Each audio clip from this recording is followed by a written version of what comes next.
Continuamos y recibimos a la antropóloga Taira Vargas en lo que yo puedo calificar de una entrevista extremadamente oportuna y necesaria. Bienvenida, Taira. Gracias por aceptar la invitación. Gracias por ustedes invitarme al programa. Taira, ¿qué está pasando en la sociedad dominicana que estamos militando en una sociedad que yo llamo donde ocurren las cosas, las tragedias, una y otra vez? Y nada pasa. Ahora es noticia este caso de las Yanesi, madre e hija. Hablemos de este caso para tomarlo como ejemplo, para desarrollar una serie de temas que tú manejas magistralmente y que necesitamos que una vez más nos expliques. Hablemos de este drama, lo que no se ha dicho y el interés a veces malsano, morboso, de asesinar más de una vez a una criatura. Por favor. Sí, ¿Qué fue lo que pasó? Bueno, en realidad yo no sé exactamente lo que pasó, pero sí te puedo decir que hace tiempo yo vengo trabajando el tema de los abusos sexuales en los niños, niñas, adolescentes. En más de 30 años haciendo investigaciones, cada vez que hago historias con las mujeres, encontramos reiteradamente la presencia del abuso sexual en muchas mujeres dominicanas de diferentes estratos sociales. O sea, no estamos hablando solamente de los estratos pobres. Y hay un elemento que hay que destacar. O sea, nosotros tenemos el abuso sexual como parte de una historia legitimada, ¿no? O sea, recordemos los 30 años de dictadura que nosotros teníamos al mando de la nación a una persona que era un agresor sexual y que agredía a mujeres, a niñas y adolescentes y hacía fiestas para eso, para identificar cuál era la próxima víctima, ¿no? Y se hacían los reinados para eso. Y toda su familia. Con maipiolos venerados. Con maipiolos que se dedicaban a buscar niñas, adolescentes, para él y para su familia. Y luego entregarle un solar a la familia o una vivienda o hacer que se casara un militar o que se casara alguien obligado con esa persona para tapar lo que él había hecho. Eso queda en una sociedad y eso quedó y se siguió reproduciendo y se sigue reproduciendo.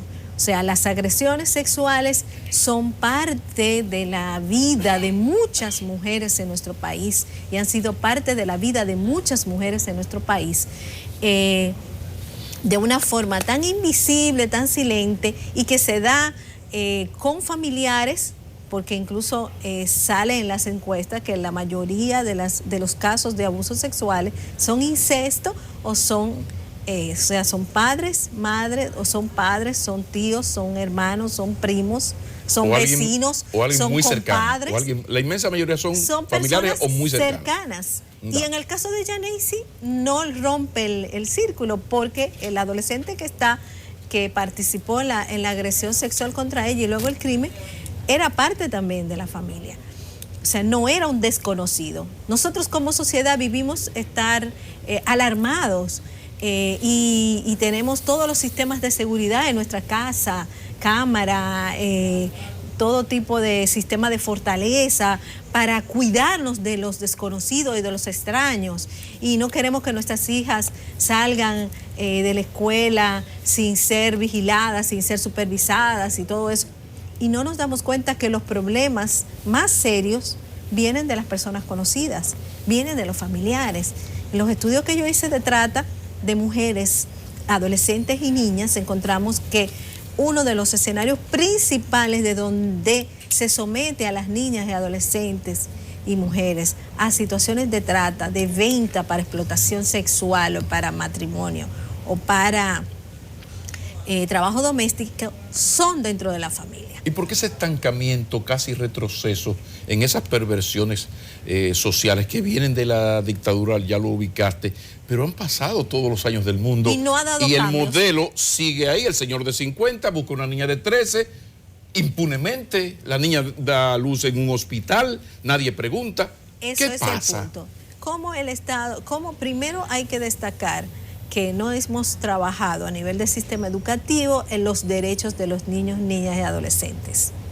Si tú te vas a las escuelas y tú incluso trabajas con el personal docente y te das cuenta que el personal docente tiene una actitud frente a la niñez y la adolescencia de querer destacar sus deberes y no querer trabajar los derechos. Y eso lo hemos trabajado ya en estudios sobre el tema de la niñez. O sea, la protección de la niñez en nuestro país no está instalada. No está instalada el sistema de protección, a pesar de la ley y a pesar de existir instancias en ese sentido. Porque yo digo que no está instalada, porque tú no has logrado romper con una serie de prácticas de violaciones continuas y de violencia continua hacia los niños. Todavía aquí se da pelas, todavía se agrede en la familia. ¿Tú entiendes? Y todo eso se produce en los distintos escenarios sin ningún problema. Entonces tú no tienes un sistema educativo que rompió con eso, porque no enseña derechos, porque no empodera a la niñez y a la adolescencia para poder enfrentar una situación de agresión. En tus estudios tú tienes hallazgos de que la aceptación social a eso se mantiene. Se mantiene. Y además, tú no has trabajado educación sexual. Ojo, ¿cuánto tiempo tenemos de deuda social ante la educación sexual?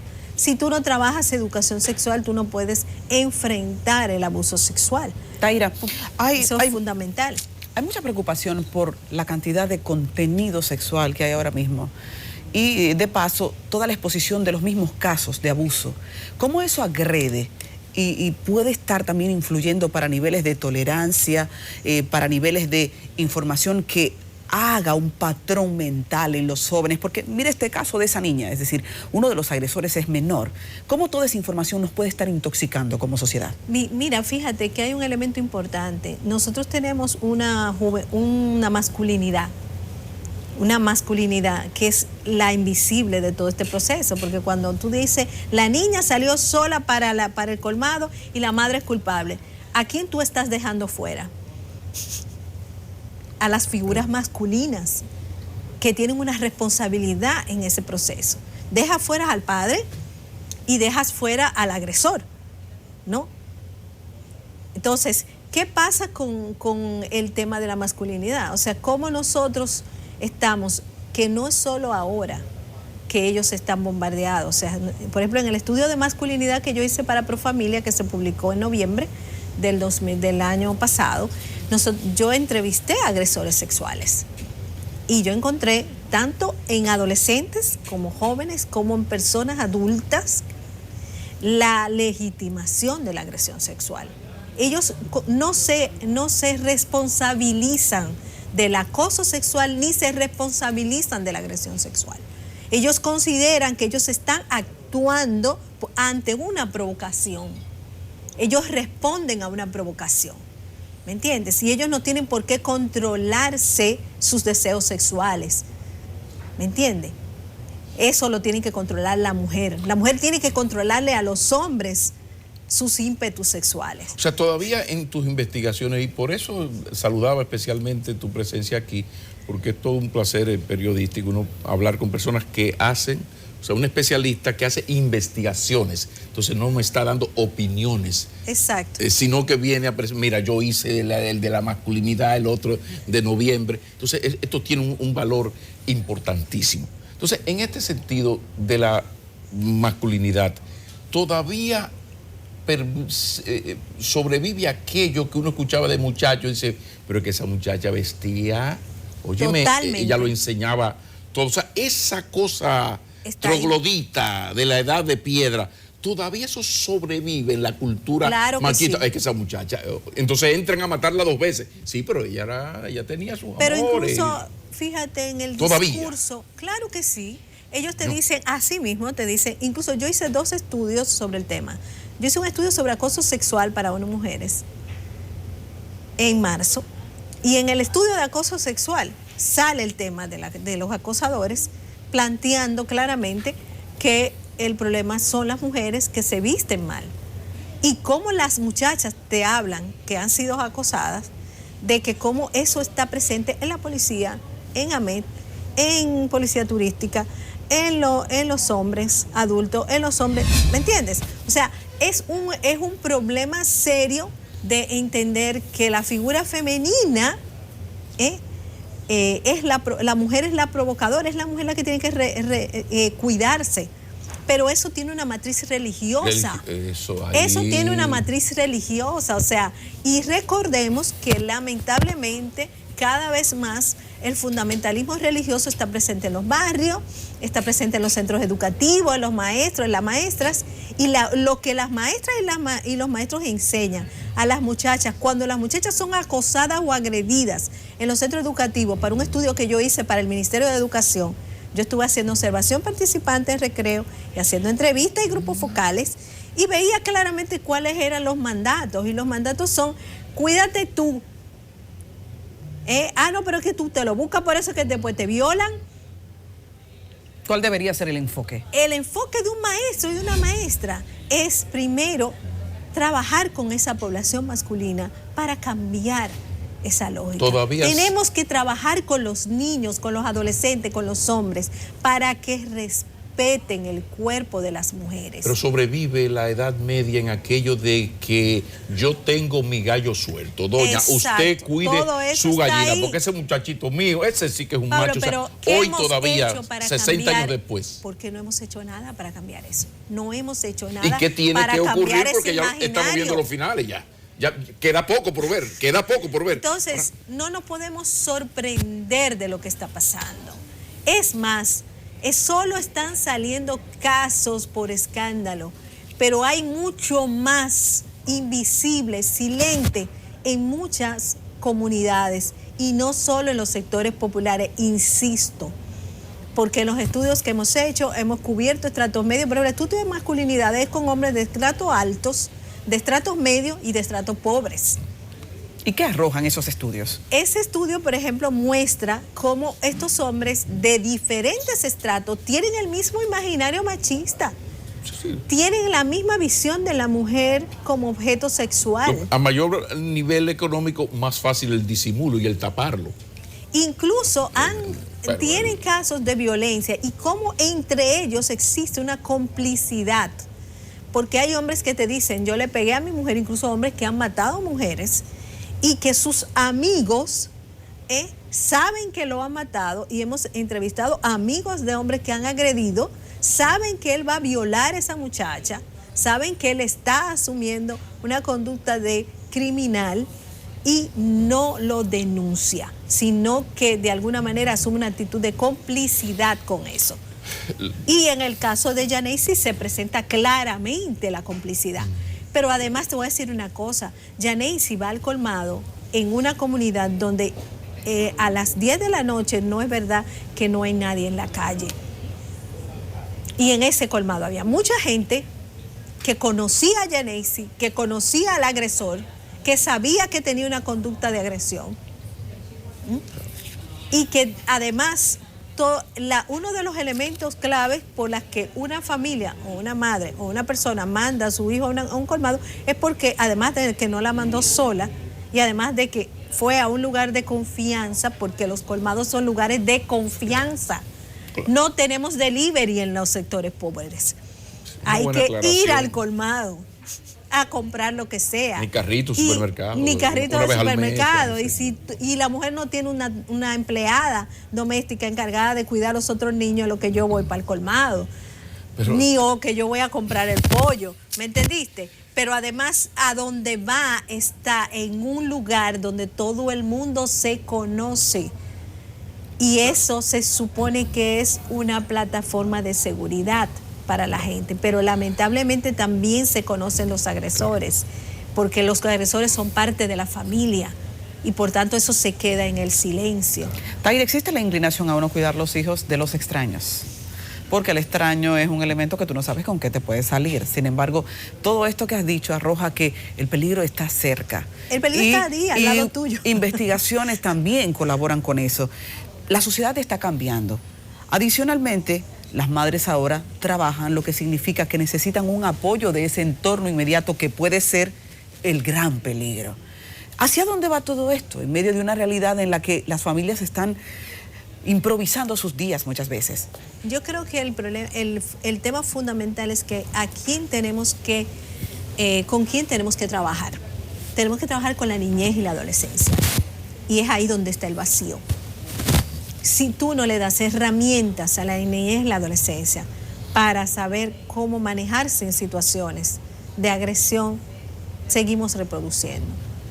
Y además las familias necesitan, familias, centro educativo, entorno social, necesitan trabajarse culturalmente para romper con esos patrones de legitimidad a la masculinidad machista, a todo este tema de la agresión sexual, a todo este tema de los derechos de la niñez.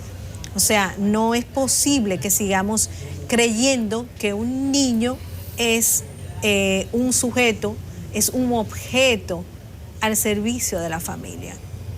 ¿Me entiendes? Sí. El niño es un sujeto de derecho que debe ser tomado en cuenta como un sujeto protagónico al interior de la familia. El problema es que incluso en la estructura jurídica ha habido todos los cambios del mundo. Nosotros somos muy copiones y tenemos leyes positivas, ¿no? Pero a la hora de la verdad seguimos anclados en el pasado. Y eso que no hemos tocado, y lo vamos a tocar ahora, una peste mayor, que es el asesinato de mujeres por ser mujeres. Y cierta justificación machista-leninista que te dice que, por ejemplo, que el adulterio, eso está, corrígeme, que tú sí tienes las investigaciones. O sea, en el imaginario machista-leninista, el hecho de que la mujer falte un adulterio, él cree que le da derecho a la agresión y debería ser derecho a divorciarse y buscar otra que le convenga. Exacto. O sea, pero ¿por qué esto no se ha desmontado? Incluso tú eras muy joven, pero en aquellas luchas de las mujeres de los 70, el CIPAF y todo esto, pues se veía como el futuro, ¿no? De que se iba a avanzar, pero de repente, yo no sé estadísticamente, pero posiblemente los feminicidios hoy son más que en los años 70. Bueno, no sabemos porque esto es como la cucaracha, pero que se notan más, pero... Lo que pasa es que, Pablo, acuérdate que la ley viene del 96. Antes del 96 los feminicidios ocurrían y no eran denunciados. El hombre que mataba a una mujer no iba preso, porque acuérdate que eso era un problema de intimidad. O sea, era un crimen pasional, ¿me entiendes? Era un problema de pareja. La policía no intervenía porque eso era un pleito entre marido y mujer. Pero a nivel de asesinatos, entonces, sería bueno, porque uno, por ejemplo, en sus municipios... Lo que pasa es que no hay las estadísticas. Uno no recuerda muchos asesinatos de mujeres en sus municipios machistas-leninistas de los 70, porque ya cuando hay asesinatos, lo de la golpiza es otro tema, pero lo de asesinatos, entonces de repente esta peste, creo que van 8 mujeres, estamos a 14. Sí, y fíjate qué pasa, las mujeres están cambiando. Ella destacaba, o sea, la mujer ya está saliendo de los patrones machistas. La mujer está cambiando y las adolescentes, por ejemplo, en los estudios que hemos hecho, nos damos cuenta cómo las adolescentes están a un nivel distinto de lo que están los adolescentes. Las adolescentes están más claras sobre temas de derechos, sobre temas de equidad de género, sobre temas de tener relaciones de pareja que no la sometan a un nivel de control. Sin embargo, ellos están todavía apegados, los hombres están apegados por completo a toda la visión patriarcal y cada vez más se apegan más porque no saben cómo manejar un cambio a una masculinidad distinta, cómo manejar una relación de pareja donde él no domine y no tenga ejercicio de poder. ¿Me entiendes? Entonces, no sabe cómo manejar la ruptura de una relación de pareja, porque casi todos estos feminicidios se producen por una ruptura, ¿no? Y además tiene un círculo de hombres, que era lo que yo te decía ahorita, que en el estudio de masculinidad se ve claramente, un círculo de hombres que le fortalece sus actitudes violentas. Una especie de bullying. Refuerza y protege. Y lo protegen y se vuelven cómplices de esa relación, de esa situación. Tú tienes que romper esos círculos de hombres, no dejando que... tratando de generar círculos de hombres que tengan un discurso diferente y una práctica masculina distinta.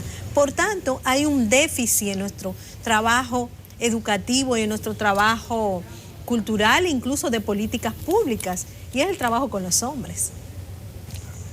Porque además tú tienes otra problemática. Tú tienes una población masculina que está desertando de las escuelas. Que es la mayoría de los que desertan son hombres. Y ellos, ¿para dónde van? Para la calle. Todo su imaginario, todas sus prácticas, todo su lógica social se construye en la calle. ¿Por qué se está dando eso? Que las hembritas están adelante de los varoncitos desde chiquitos. O sea, en las escuelas las mejores estudiantes son muchachas, en las universidades son además de las mejores, la mayoría. ¿Qué está pasando? Ese desbalance que hay. Mira, en el estudio que yo hice para la ONE en el 2017 sobre perspectiva de la educación media, trabajamos la deserción escolar. Y trabajamos el tema de las diferencias de género en la deserción escolar. Y ahí vimos claramente que los muchachos primero salen de la escuela porque primero empiezan a manejar ingresos desde muy pequeños. O sea, desde el trabajo infantil tiene mucha fuerza en la población masculina. Empiezan desde los 8, 9, 10 años al trabajo infantil por los problemas de los círculos de pobreza. ¿El narco y la delincuencia fueron importantes en la investigación? Sí, pero no es tanto el problema del narco y la delincuencia el factor de deserción. El factor de deserción tiene que ver con que la sociedad machista empuja al hombre a asumir el rol de proveedor. Y ellos necesitan generar dinero. Entonces, no pueden esperar a terminar para generar dinero.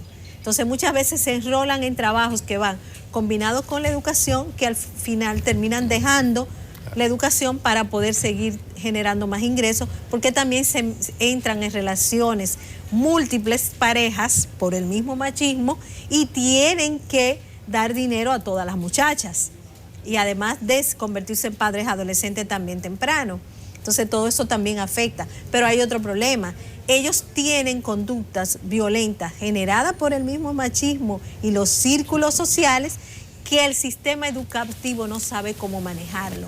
Entonces los expulsan y los van dejando fuera. Los maestros, las maestras no quieren lidiar con los conflictos que genera una cultura juvenil masculina con la que ellos no saben bregar.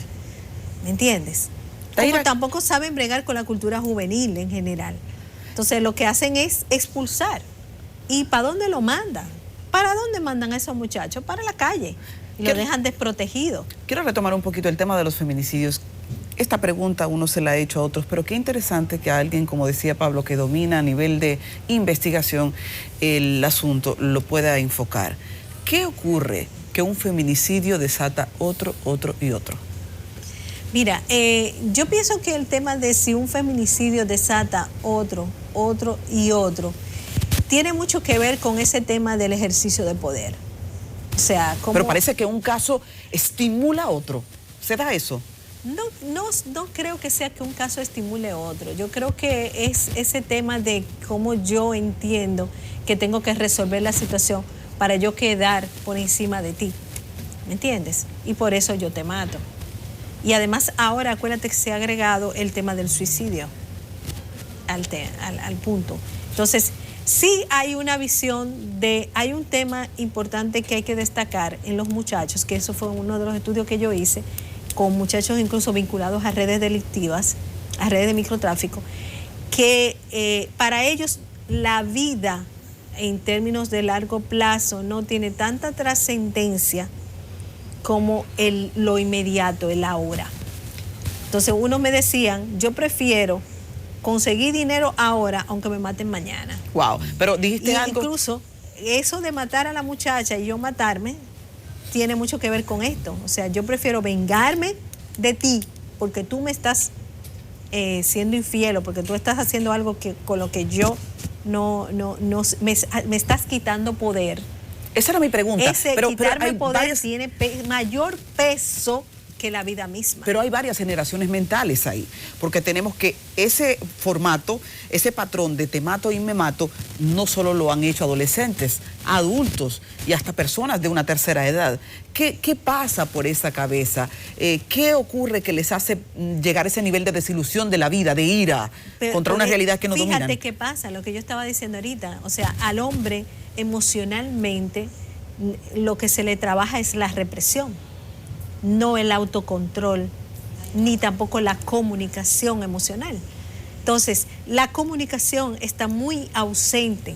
Por ejemplo, en los estudios que estábamos haciendo de masculinidades, vuelvo otra vez al tema, en un elemento clave que sale es la ausencia de unas relaciones de comunicación al interior de la familia. Y la figura del padre es una figura que no genera comunicación, sino que genera más que nada miedo, imposición, castigo. ¿Tú entiendes?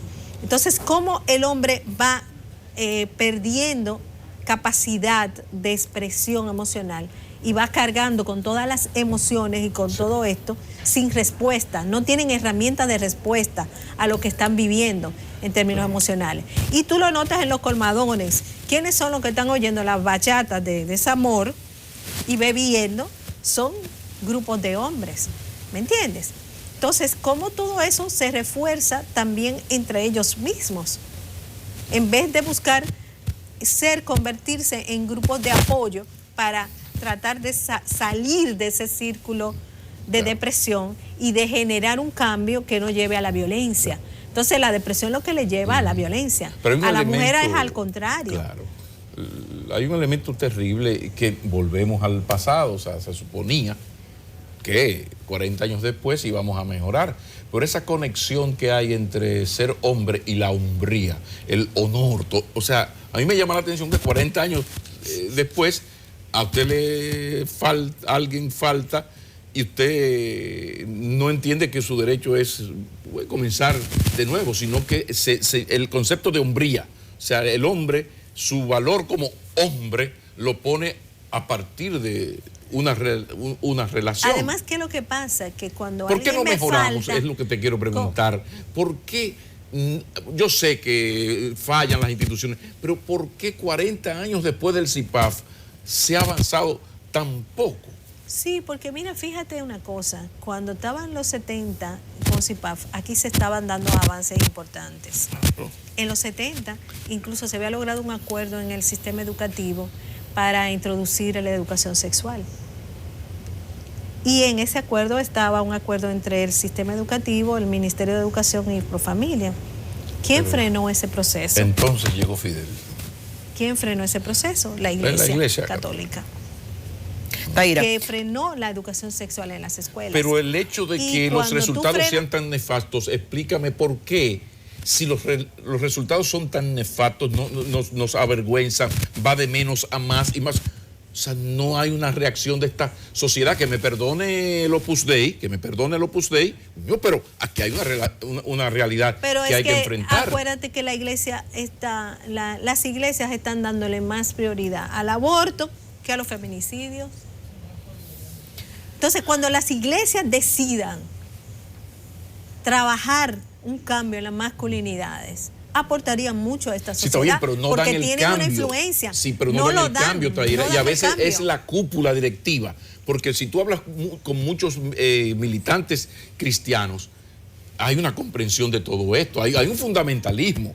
El asunto pero está a donde voy. Pero entonces están frenando, pero entonces para colmo, hay una idea errónea en nuestros políticos, incluyendo, por ejemplo, el Senado, el Congreso, que no aprueban la ley, por ejemplo, de uniones tempranas, o que no quieren aprobar el tema de las causales, o no quieren aprobar el tema de los feminicidios, porque tienen creyendo que el sector religioso tiene más poder de lo que realmente tienen. Hay una pregunta que no quiero dejar de hacer. ¿Hasta qué punto acierta la política de las casas de acogida?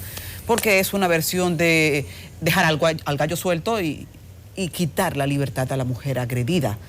¿Impide realmente eso que ese hombre, cuando tenga la oportunidad de estar frente a ella, la agreda? ¿Aumentan los miedos de esa mujer? Porque si a mí, para salvarme la vida, ahora hay que enjaularme, cuando vuelva a tener libertad, sigo con el mismo miedo. Sí, el problema de las casas de acogida es una medida inmediata para salvar la vida de la mujer en ese momento. O sea, tú tienes que sacarla del círculo. Un paliativo de emergencia. O sea, es real. Y yo, por ejemplo, he tenido que asistir a muchas mujeres en casos de violencia de género y buscarle dónde meterlas. Porque tú tienes que sacarla del agresor, el agresor está persiguiendo. Pero en un momento la va a tener de frente. Sí. ¿Existe el referente de que ese agresor, cuando la vuelva a tener de frente? El problema de eso es el seguimiento. Es ahí donde falla el sistema. Pero es que a veces no hay ni siquiera una camioneta. No hay un proceso de seguimiento. La misma fiscalía, después que dan la orden no hay un seguimiento a los casos. Yo siempre hago una anécdota muy dolorosa y fue el momento en que se reinauguró la oficina de esto de la defensa de la mujer en la Bolívar, siendo Jenny Berenice fiscal, y yo asistí al acto de reinauguración. Y ahí me enteré que esa oficina tenía 2 camionetas porque un señor que se llama Gonzalo Castillo, que era ministro de Obras Públicas y que le tocó dirigir la construcción, cuando le dijeron, pero no, que no tenemos, ¿cómo que no tenemos? Les regaló, o sea, el Ministerio de Obras Públicas, un acto de solidaridad cristiana marxista, les regaló, digo, no nos embromamos con nota. Finalmente, finalizando, ¿qué hacer como sociedad? ¿Qué hacer como ONG? ¿Pero qué hacer como ciudadanos, como padres, como vecinos? Ok, el gobierno anda por ahí, los políticos, las leyes andan por su lado, pero ya en términos individuales, ¿qué puedo hacer yo como padre, como ciudadano, la señora que nos ve, ante esta peste que sigue y se agrava? Que mientras tantamente, como dice un diputado amigo mío, ¿qué yo puedo hacer? Mira, yo pienso que nosotros tenemos que primero como padres, madres, yo soy madre también, soy abuela, tenemos que asumir un rol distinto frente a nuestra relación con nuestros hijos e hijas. Nosotros tenemos que asumir roles más claros de protección a nuestros hijos e hijas, no del extraño, sino de todo el que se encuentra en el círculo familiar. Hay que empoderar a los niños, niñas y adolescentes sobre su cuerpo, que conozcan su cuerpo y que protejan su cuerpo. Su cuerpo es sagrado y no debe ser tocado por nadie, incluyendo su padre. Gracias, Nadie, Pedro. incluyendo a nadie más. El nadie es absoluto. El nadie debe ser absoluto. Taira Vargas, antropóloga dominicana de una experiencia, ya ustedes ven, no creo que exista una cientista social que haya realizado tantísimas investigaciones sobre estos temas de los derechos de la infancia, los derechos de la mujer. Por eso es todo un privilegio recibirla. Muchísimas gracias. De nada, gracias a ustedes. Continuamos en Enfoque Nacional.